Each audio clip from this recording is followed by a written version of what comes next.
What's up, Wednesday? This is a fun day for me. I have three things that I want to share with you. Number three is kind of my tip of the day.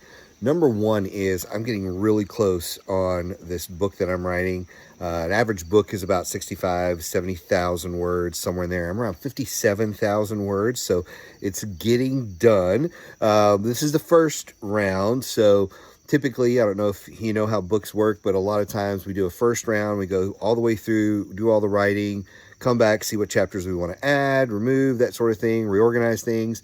And then we get into like edit mode and that sort of stuff. So I'm getting close to edit mode at this point. The other cool thing about the book is I did something haven't done in a while, and I emailed Mark Cuban for a quote in the book. So a few years ago, I emailed Mark and asked him for a quote in one of my books, and his response was, "I don't know you, but even if I did, I'm not sure I would write a quote for your book." So I actually emailed him this morning and said, "Hey, do you remember that? Would you mind giving me the same quote? Because I'd love the exact same quote for the book." So we'll see what happens. Normally he responds in about 15 minutes. It's been about 30, so I'm not super optimistic I'm going to get my Mark Cuban quote, but we'll see. The next thing going on is that today I'm recording not one, but two podcast episodes with Mark Amtower. So we're going to record one for his show. We're going to talk about branding and marketing.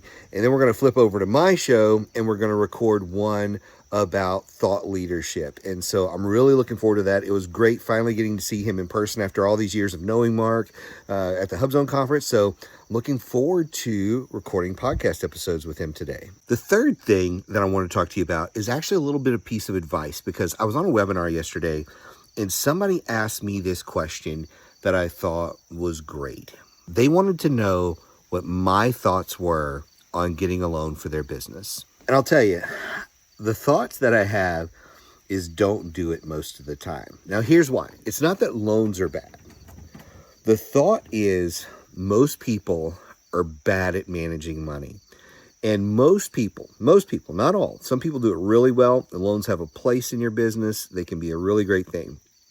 But most people don't know how to actually use that money properly. Instead of using it for business expenses, it just seems to leak outside of the business very, very quickly. There's all kind of reasons why you need a loan. The best ones are usually because you've won a contract and you're onboarding people. It's not for ongoing payroll and things like that. That's not a good thing if that's why you're getting it. And so, not a big fan of the loan situation. However, people need money to survive. And one of the things when you are a solo entrepreneur, so it's just you in the business, is there's a lot of options. There's a lot of companies like Walmart, FedEx, there's tons of other grocery stores and different places where you can go in and work at night, work early in the morning, whatever it is, make an extra income, maybe get medical benefits, and offset some of your expenses and the challenges you're having. Because when you're a startup, it's usually not the business expenses that are killing you. The business expenses are usually low. It's usually your personal expenses. And so I remember at one point in our business where I went and got a job at FedEx. And many of you have heard this story.